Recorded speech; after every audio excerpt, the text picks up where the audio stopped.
नमस्कार, स्वागत है आप सभी का। मैं हूं आपके साथ नैना यादव और लेकर हाजिर हूं इंडिया डेली की खास पेशकश हिस्ट्री शीटर। एक फाइल जो सालों तक बंद रही, एक कहानी जिसे कोई सुनाने की हिम्मत तक नहीं करता, और एक आदमी जिसका नाम सूरजभान सिंह, जिसकी परछाई भी कानून को चुनौती दे देती थी। रात के अंधेरे में जन्मी एक दहशत, कानून की नजरों में हिस्ट्री शीटर और लोगों की जुबान पर एक डर। यह कहानी है एक ऐसे इंसान की जिसने डर को अपना नाम बना लिया। कभी एक साधारण सा लड़का आज अपराध की दुनिया का बड़ा नाम बन गया। यह कहानी है उसके उदय, उसके पतन और उसके रहस्यों की। गोलियों की आवाज, बदले की आग और सत्ता का खेल। इस कहानी में सब कुछ है और सबसे बीच में खड़ा है सिर्फ एक नाम, सूरजभान सिंह। इस कहानी में ना हीरो है ना विलन है, सिर्फ एक आदमी जिसकी जिंदगी ने सभी को हैरत में डाल दिया। अपराध की इस काली दुनिया में उसका नाम केवल डर नहीं बल्कि एक रहस्य भी था। आज हम खोलेंगे हिस्ट्री शीटर सूरजभान की वो फाइल जिसे देखने से अफसर भी अक्सर कतराते रहे।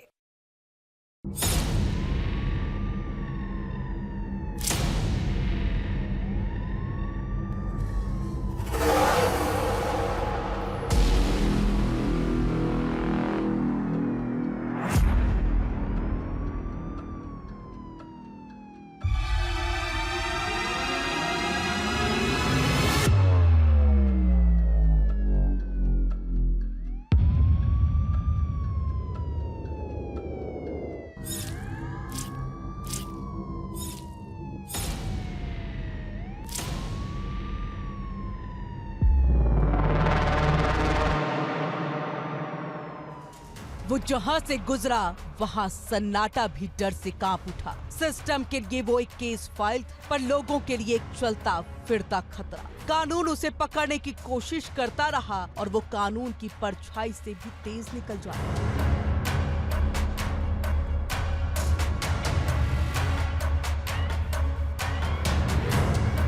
हिस्ट्री शीटर में आज बात एक ऐसे बाहुबली की जिसका नाम सुनकर लोगों की चुप्पी उतर जाती थी और दहशत आवाज बन जाती थी। डॉन, बाहुबलियों और अपराधियों के जिक्र के बिना बिहार की राजनीति की बात हो ही नहीं सकती।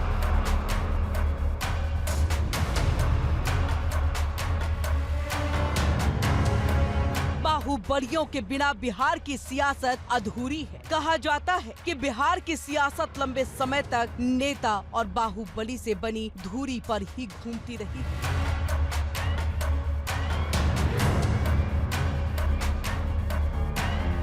शहाबुद्दीन, अनंत सिंह, छोटन शुक्ला जैसे दबंगों के बीच एक बाहुबली नेता ऐसा भी रहा जिसके गुनाहों का सूरज उसकी उम्र के साथ बढ़ता चला गया।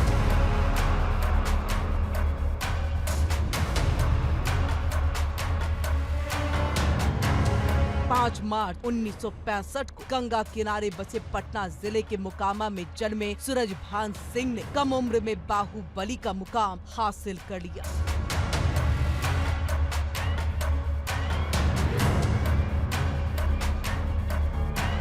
अपराध की सीढ़ियां सूरजभान सिंह ने इतनी तेजी के साथ चढ़ी कि लोगों में खौफ पैदा हो गया। रंगदारी, अपहरण और हत्या जैसे अपराध उसके लिए आम हो चुके थे।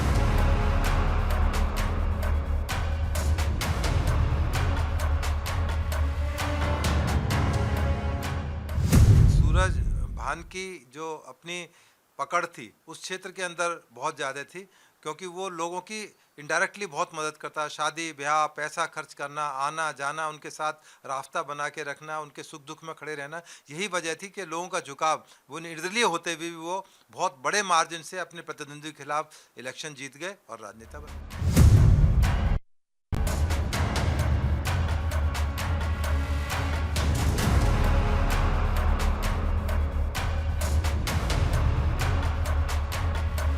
फिर देखते ही देखते सूरजभान सिंह की एंट्री राजनीति में हो गई और ये बाहुबली राजनेता बन गया। बिहार की राजनीति में रंगदारी, अपहरण और हत्या जैसे अपराध करने वाले सूरजभान सिंह दबंगई के बाद राजनीति में भी किस्मत आजमाने उतर आए।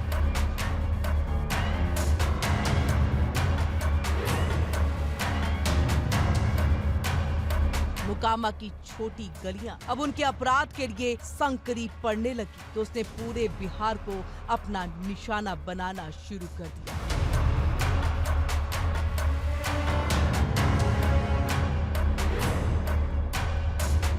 पहले दबंगई, फिर विधायक और बाद में सांसद तक बने। पहले निर्दलीय विधायक बने, फिर पासवान की लोक जनशक्ति पार्टी का दामन थाम लिया।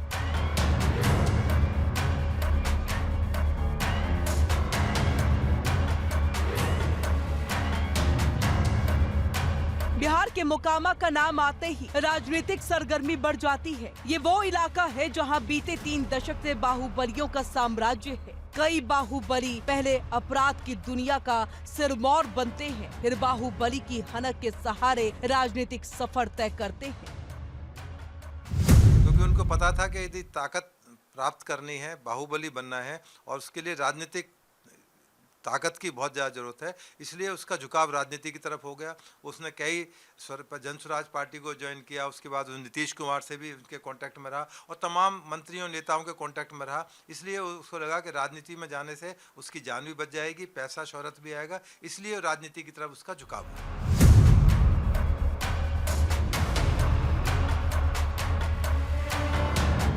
इस इलाके में इसकी शुरुआत बाहुबली विधायक अनंत सिंह के बड़े भाई दिलीप कुमार सिंह ने की थी, जो साल 1990 में जनता दल के टिकट पर चुनाव जीत गए थे। लेकिन इसी मुकाम में एक ऐसे बाहुबली का भी जन्म हुआ जिसका नाम है सूरज भान सिंह। लूट, अपहरण, हत्या समेत सूरज भान सिंह के खिलाफ कई आपराधिक मामले दर्ज हैं।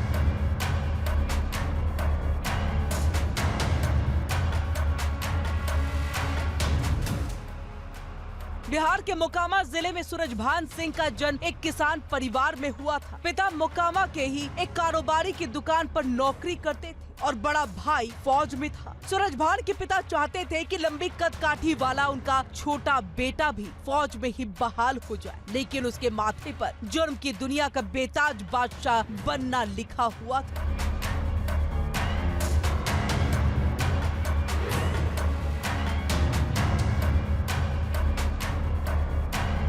अस्सी के दशक में सूरज भान अपराध की दुनिया में अवतरित हो चुका था और उस समय वो छोटा मोटा अपराध किया करता था। लेकिन 90 का दशक आते आते उसके क्राइम की लिस्ट बढ़ने लगी। तब सूरज भान पूरी तरह से अपराध की दुनिया में अपना कब्जा जमा चुका था।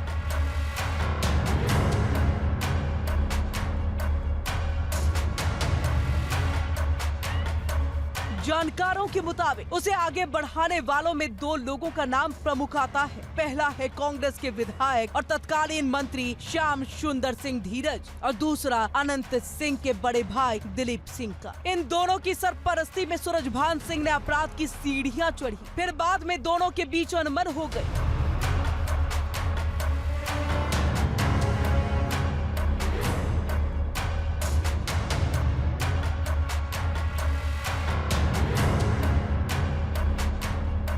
और इसके बाद सूरज भान का कद और ज्यादा बढ़ गया। फिर श्याम सुंदर सिंह धीरज के लिए सूरज भान ने दिलीप सिंह का स्थान ले लिया और धीरज का शागिर्द बन गया। कभी श्याम सुंदर सिंह धीरज के लिए बूथ कब्जा करने वाले बाहुबली दिलीप सिंह ने उन्हें चुनावी मैदान में चुनौती दे दी। 1990 में दिलीप सिंह ने श्याम सुंदर सिंह धीरज के खिलाफ जनता दल से टिकट लेकर चुनाव लड़ा और जीत हासिल की। 1990 से 2000 तक दिलीप सिंह लालू राबड़ी की सरकार में मंत्री बने। कहा जाता है कि दिलीप सिंह को श्याम सुंदर सिंह धीरज ने ही पाला पोसा था। ऐसे में पाले पोसे गए शख्स की ओर से चुनावी मैदान में शिकस्त मिलने के बाद श्याम सुंदर सिंह धीरज बौखला गए और दिलीप सिंह के खिलाफ हो गए। तब उन्हें सूरज भान सिंह के रूप में बेहतर विकल्प नजर आया।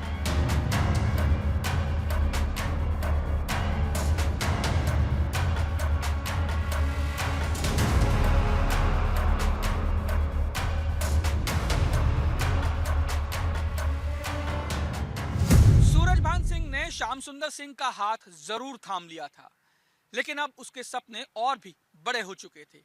नतीजा ये हुआ कि सूरज भान सिंह की क्राइम की डायरी में पन्ने लगातार जुड़ते चले गए।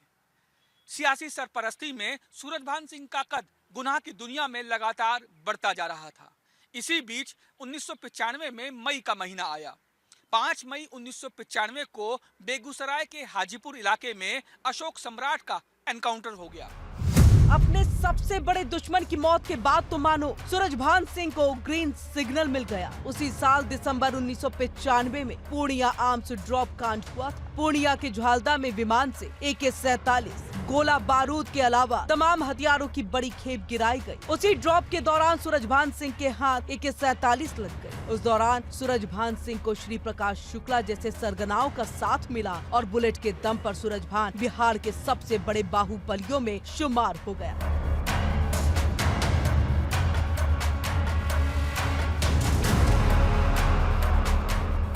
श्याम सुंदर उस टाइम बहुत बड़े गैंगस्टर्स के बाहुबली के रूप में जाना जाता था और मोकामा क्षेत्र में उसका अच्छा दबदबा था। तो चूंकि ये उभरता हुआ सूरजभान एक कलाकार था, अपने फील्ड का क्रिमिनल था, तो श्याम सुंदर को लगा कि यदि इसको अपने ग्रुप में ले लिया जाए तो मेरी ताकत और ज़्यादा बढ़ जाएगी और बहुत बड़े तरीके से काम कर सकूंगा। तो उसने उसको एक टास्क दिया कि तुम यदि वीरेंद्र शाही का जो दुश्मन था श्री प्रकाश शुक्ला, यदि उस श्री प्रकाश के कहने पर वीरेंद्र शाही को यदि आप मार दोगे तो मैं तुम्हें एक की बजाय 2 AK-47 राइफल दूंगा, जो कि उस टाइम बड़ी एक ल्यूक्रेटिव गन मानी जाती थी क्योंकि ऑटोमेटिक वेपन था और तुम्हारी ताकत और बढ़ जाएगी और तुम्हारा नाम बहुत बड़ा हो जाएगा।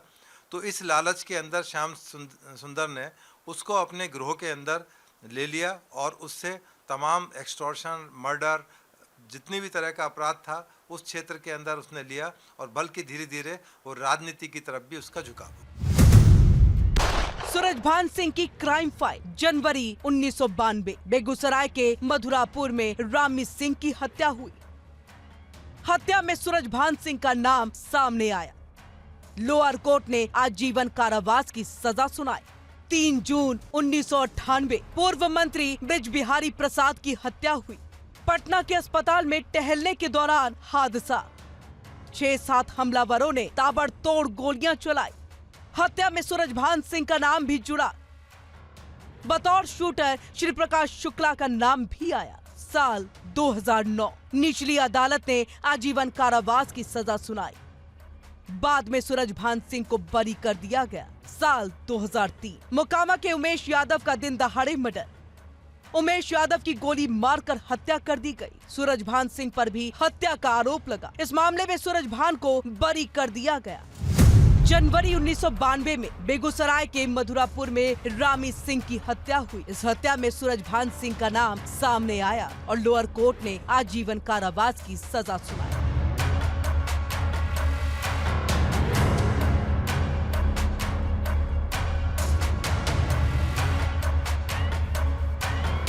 जून 1998 को राबड़ी देवी सरकार में साइंस और टेक्नोलॉजी मंत्री रहे ब्रिज बिहारी प्रसाद की हत्या पटना के अस्पताल में हो गई। उस रोज शाम के समय वो अस्पताल के पार्क में टहल रहे थे कि तभी 6 से 7 हमलावरों ने उन पर ताबड़तोड़ गोलियां चला दी।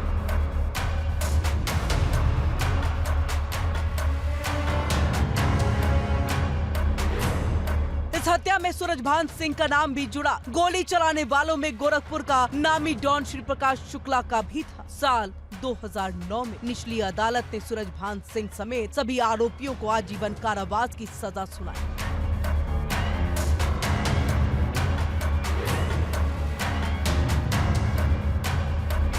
हालांकि बाद में सूरजभान सिंह को बरी कर दिया गया। साल 2003 में मोकामा के पूर्व पार्षद और अपराधी उमेश यादव की दिन दहाड़े गोली मारकर हत्या कर दी गई। उस हत्याकांड में सूरजभान सिंह पर भी हत्या का आरोप लगा, लेकिन मामले की सुनवाई पूरी होने के बाद सूरजभान सिंह को बरी कर दिया गया।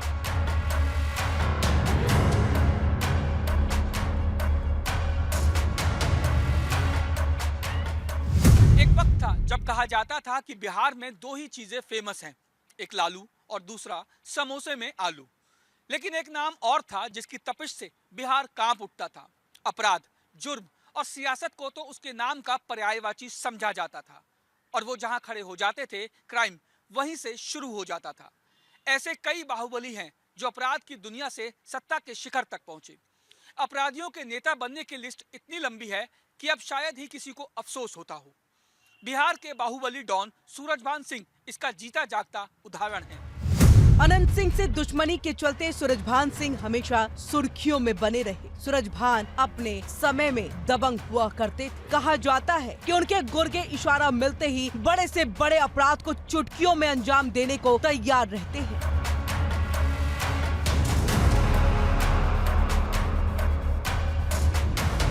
कहा जाता है कि सूरजभान की आदतों की जानकारी मिलने पर उनके पिता ने उसे सही रास्ते पर लाने की पूरी कोशिश की, लेकिन वो नहीं माना। इससे परेशान होकर उसके पिता ने गंगा में छलांग लगा करके खुदकुशी कर ली और उसके कुछ ही दिनों के बाद अपने भाई की आदतों और पिता की मौत के बाद सूरजभान के बड़े भाई ने भी मौत को गले लगाना ही बेहतर समझा।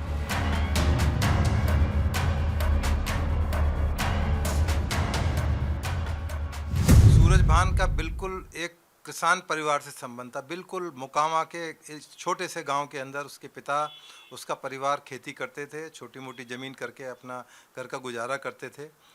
परंतु 18 साल की उम्र होते होते सूरजभान चूँकि बॉडी से लंबा तगड़ा था, स्मार्ट था, उसका रुझान अपराध की तरफ हो गया। शुरू में छोटे छोटे अपराध गली के अंदर, मोहल्ले के अंदर, शहर के अंदर करने शुरू कर दिए। झपटमारी, चोरी करना, छोटी मोटी वारदातों को अंजाम देना शुरू कर दिया। परंतु उसकी महत्वाकांक्षाएं इतनी बढ़ गईं कि वो धीरे धीरे उसको लगा कि वो बड़े लेवल पर उसको करेगा तो ज़्यादा पैसे कमाएगा। इसलिए उसने धीरे धीरे उसके इर्द गिर्द लोग थे उनको भी उसी जद के अंदर लाना शुरू कर दिया। सूरजभान सिंह के अंदर जुर्म की दुनिया का बेताज बादशाह बनने की हलक सवार थी। फिर श्याम सुंदर सिंह धीरज ने सूरजभान सिंह को अपना करीबी बना लिया। बाद में दिलीप सिंह सरकार में मंत्री बनकर सफेद पोश बन गए। उन्हें इमेज बचानी थी और रुतबा भी बरकरार रखना था। तब तक श्याम सुंदर सिंह धीरज के सहयोग से सूरजभान सिंह भी काफी आगे निकल चुका था और मोकामा इलाके में उसकी तूती बोलने लगी थी। इस दौरान सूरजभान सिंह ने उस गुलजीत सिंह से भी रंगदारी मांग ली जो उसकी आंखों के सामने बड़ा हुआ था और जिनके यहाँ उसके पिता नौकरी किया करते थे। गुलजीत इस बर्ताव से दंग था। उन्होंने सूरजभान के पिता को बताया। पिता ने बेटे को समझाने की खूब कोशिश की, लेकिन तब तक गंगा में पानी बहुत बह चुका था। बिहार के एक आम परिवार से ताल्लुक रखने वाला सूरजभान सिंह अब अपराध और बिहार की राजनीति में जाना माना नाम है। लेकिन कहा जाता है कि सूरजभान के चाल चलन से उनके पिता और उनके भाई काफी दुखी थे। सूरजभान सिंह मूल रूप से मोकामा के शंकरबाग टूला का निवासी है। मोकामा में उनके पिता एक व्यवसाय की दुकान में काम किया करते थे। लेकिन जब सूरजभान सिंह ने अपराध का रास्ता अपनाकर मोकामा में रंगदारी और वसूली शुरू कर दी तो उसने उन लोगों से भी वसूली और मारपीट की जिससे उनके परिवार की रोजी रोटी चलती थी। पिता ने सूरजभान सिंह को समझाने की बहुत कोशिश की, लेकिन उसने एक नहीं मानी। स्थानीय लोगों की माने तो सूरजभान के पिता ने इन घटनाओं से परेशान होकर गंगा में कूदकर अपनी जान दे दी।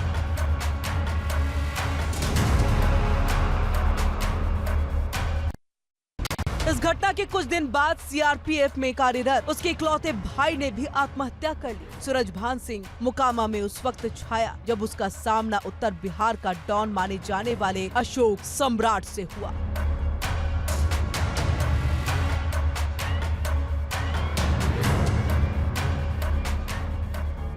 उनके परिवार के जो सबसे नजदीकी थे उनसे भी उसने 10 लाख रुपए की जब डिमांड करी, एक तरह से एक्सटॉर्शन की डिमांड करी, तो उन्होंने उसके पिता को शिकायत की कि ये तो हमारा बच्चा हम ही से एक्सटॉर्शन कर रहा है, ये बड़ी गलत बात है।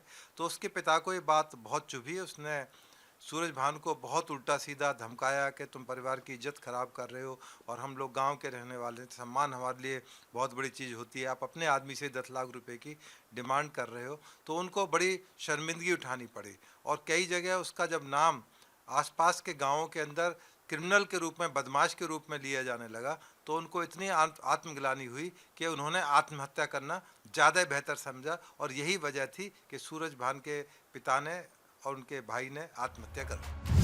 सूरजभान सिंह दिलीप सिंह के दाहिने हाथ माने जाते थे। सूरजभान सिंह दिलीप सिंह के लिए काम कर रहे थे और उसी दौरान सूरजभान सिंह का कद भी बढ़ता जा रहा था। इस दौरान सूरजभान पर कई हत्याओं का आरोप भी लगा। दिलीप सिंह के जीतने के बाद श्याम सुंदर सिंह धीरज की नजर सूरजभान सिंह पर पड़ी दरअसल सूरजभान के चचेरे भाई मोती सिंह की कुख्यात नागा सिंह ने हत्या कर दी थी। नागा सिंह दिलीप सिंह का करीबी बताया जाता था और इस घटना के बाद सूरजभान सिंह की मोकामा विधायक दिलीप सिंह से अदावत बढ़ गई। फिर सूरजभान सिंह और दिलीप सिंह के रिश्ते में दरार आ गई।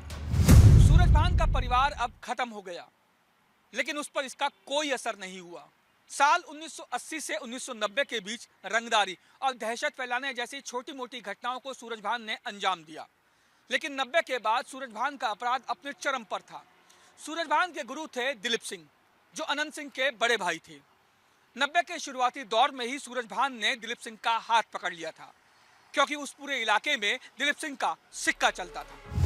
सूरजभान सिंह का सबसे चर्चित कांड मंत्री ब्रिज बिहारी प्रसाद की हत्या का था। 13 जून 1998 को साइंस और टेक्नोलॉजी मंत्री ब्रिज बिहारी प्रसाद की हत्या हुई थी, जिसमें सूरजभान सिंह का नाम भी सामने आया था। उस वक्त राबड़ी देवी की सरकार थी और उस हत्या के बाद पूरे बिहार में खलबली मच गई। ब्रिज बिहारी प्रसाद पर भ्रष्टाचार के आरोप लगे थे। उस वक्त की मुख्यमंत्री राबड़ी देवी ने उनसे इस्तीफा मांगा था और उन्हें गिरफ्तार कर जेल भेज दिया गया था। वहाँ उनकी तबीयत खराब हुई थी और पटना के इंदिरा गांधी आयुर्विज्ञान संस्थान में भर्ती कराया गया था। अस्पताल के परिसर में ब्रिज बिहारी प्रसाद शाम के वक्त सुरक्षा गार्ड के साथ घूम रहे थे कि तभी लाल बत्ती लगी एक एम्बेसडर कार और बुलेट पर सवार कुछ लोग पहुँचे थे। अस्पताल परिसर में मंत्री ब्रिज बिहारी प्रसाद पर AK-47 से अंधाधुंध फायरिंग की गई थी, जिसमें घटनास्थल पर ही उनकी मौके पर मौत हो गई। इस गोलीकांड में मंत्री का एक बॉडीगार्ड भी मारा गया था। ब्रजभूषण की जेल, जब उसके जेल के अंदर था और उसको बीमारी थी, कुछ प्रॉब्लम थी, अस्पताल लाया गया।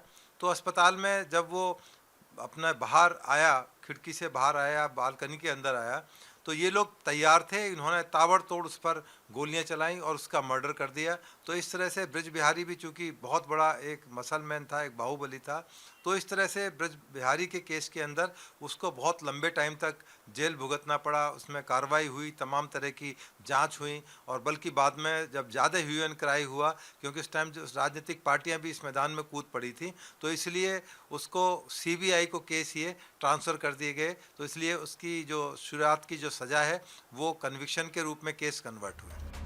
हालांकि इस मामले में 9 आरोपी बनाए गए थे, जिसमें मुकदमे के दौरान एक की मौत हो गई। हाई कोर्ट से सूरजभान समेत सभी आरोपियों को राहत मिली। हाई कोर्ट ने CBI की दलीलों को सुनने के बाद जेल में बंद राजन तिवारी, मुन्ना शुक्ला और मंटू तिवारी को तुरंत रिहा करने का आदेश दिया था, जबकि जमानत पर चल रहे सूरजभान सिंह, मुकेश सिंह, कैप्टन सुनील सिंह, लल्लन सिंह, राम निरंजन चौधरी को जमानत बॉन्ड से मुक्त करा दिया गया था। हाई कोर्ट ने अपने आदेश में कहा था कि CBI ये साबित नहीं कर पाई कि उन्होंने ही ब्रिज बिहारी प्रसाद की हत्या की साजिश रची थी।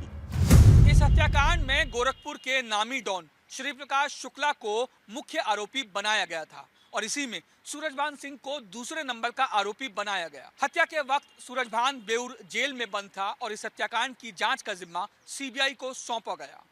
साल 2009 में निचली अदालत ने सूरजभान समेत 8 आरोपियों को दोषी करार देते हुए उम्र कैद की सजा सुनाई थी।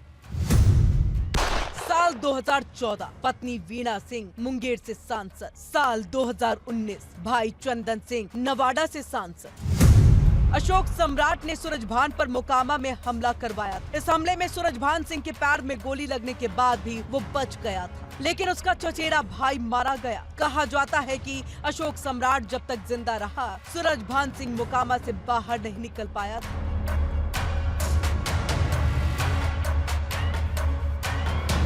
हाजीपुर में पुलिस मुठभेड़ में अशोक सम्राट के मारे जाने के बाद सूरजभान सिंह ने अपने कार्य क्षेत्र का विस्तार किया। देखिए, अशोक सम्राट भी उस समय का एक बाहुबली नेता था और उसकी भी बहुत सारी महत्वाकांक्षाएं थी। तो दोनों के बीच में जो रिफ्ट और दरार थी वो इतनी बड़ी हो गई क्योंकि राजनीतिक जो हसरतें थी, हालांकि सूरजभान भी उस समय राजनीतिक अपने दाव आजमा चुके थे, MP भी बन चुके थे और उनकी पत्नी भी राजनीति में आ चुकी थी। तो इसलिए इन दोनों की जो रंजिश थी बहुत आगे चली गई और दोनों बाहुबलियों की जो भयंकर टक्कर उस समय बिहार में हुई वो आज भी चर्चा का विषय बनी रहती है। इस बीच सूरजभान सिंह के चचेरे भाई मोती सिंह की गैंगस्टर नागा सिंह ने हत्या कर दी थी, जिसके बाद सूरजभान के मोकामा विधायक दिलीप सिंह से दुश्मनी बढ़ गई और उस दौर में अपराधियों के हो रहे राजनीतिकरण में सूरजभान का नाम भी जुड़ गया और इस दौरान श्याम सुंदर सिंह धीरज को भी एक बाहुबली की जरूरत थी। सूरजभान सिंह ने श्याम सुंदर सिंह धीरज का हाथ पकड़ा जरूर, लेकिन अब उसके सपने बहुत बड़े हो चुके थे। कहते हैं जेल की चार दीवारी के बीच उसकी अपनी सरकार चलती रही, लेकिन जमानत पर बाहर आने के बावजूद एक सजायाफ्ता मुजरिम होने के नाते उसके चुनाव लड़ने पर हमेशा के लिए पूर्ण विराम लग गया। लेकिन साल 2014 में सूरजभान की पत्नी वीणा सिंह ने मुंगेर सीट से लोकसभा चुनाव लड़ा और जीती, और साल 2019 में सूरजभान के भाई चंदन सिंह ने नवाड़ा सीट से एलजेपी के टिकट पर लोकसभा चुनाव लड़ा और जीतकर संसद पहुंच गए। सूरजभान सिंह ने मोकामा से साल 2000 में तत्कालीन बिहार सरकार में मंत्री दिलीप सिंह के खिलाफ विधानसभा का चुनाव लड़ा और भारी मतों से जीत करके निर्दलीय विधायक बन गए। उस वक्त पुलिस रिकॉर्ड में उनके ऊपर यूपी और बिहार में कई आपराधिक मामले दर्ज किए गए थे। उसके बाद साल 2004 में वो रामविलास पासवान की लोक जनशक्ति पार्टी के टिकट पर बिहार के बलिया से सांसद बने। सूरजभान अब उतने सक्रिय नहीं है, लेकिन आज भी उनका रौब दबाव कम नहीं हुआ। रंगबाजी से राजनीति और अपराधी से राजनेता बनना अब चौंकाने वाली बात नहीं लगती। यूपी बिहार जैसे राज्यों में माफियाओं की राजनीति में एंट्री किसी से छिपी नहीं। खासतौर से बिहार की अगर बात की जाए तो यहाँ पर तो कई ऐसे अपराधियों का जन्म हुआ जिनका सूरज उनकी राजनीति को रोशन कर रहा है। क्योंकि बाहुबलियों की चर्चा हो और सूरजभान सिंह का नाम ना आए, ये कैसे हो सकता है? कहा जाता है कि एक समय पटना से लेकर गोरखपुर तक रेलवे टेंडर्स में सूरजभान सिंह का ही जलवा था और 90 के दशक से अपनी धमक की शुरुआत करने वाले सूरजभान सिंह ने कभी पीछे का रास्ता नहीं देखा। पहले विधायक बने और फिर बाद में बन गए सांसद। लेकिन सूरजभान ये बखूबी जानते थे कि कभी ना कभी उन पर लगे दाग उनकी कुर्सी को बरकरार नहीं रहने देंगे और इसीलिए उन्होंने पत्नी और भाई को अपनी राजनीतिक विरासत सौंप दी। अब वो बैकस्टेज पॉलिटिक्स करते हैं और यही वजह है कि लंबे वक्त तक सूरजभान सिंह कानून को, प्रशासन को बड़ी चुनौती देते रहे। हिस्ट्री शीटर में आज के लिए फिलहाल इतना ही, लेकिन अगली बार फिर होगी आपसे मुलाकात किसी नए हिस्ट्री शीटर की क्राइम कुंडली के साथ। तब तक के लिए दीजिए इजाजत। नमस्कार।